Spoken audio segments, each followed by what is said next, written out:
আসসালামু আলাইকুম, কেমন আছেন সবাই? সূরা বাকারার 166 নং আয়াতের অর্থ পড়ছি, তিলাওয়াত করব না যেহেতু সময় কম। গুরুত্বপূর্ণ তথ্য রয়েছে, সাথেই থাকুন।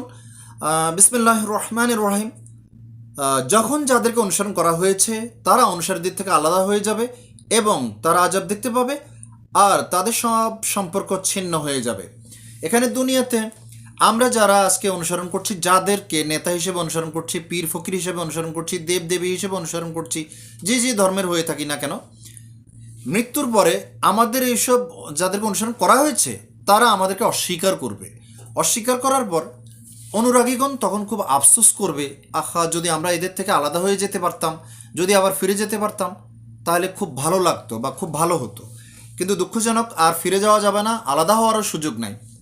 তো এই আফসোসটা মৃত্যুর পর না করে যদি আমরা শুরুতে এখনই তাদের থেকে আলাদা হয়ে যাই, এমন সব নেতা পীর ফকির দরবেশ দেবী খুব ভালো হয়, বেঁচে যায়।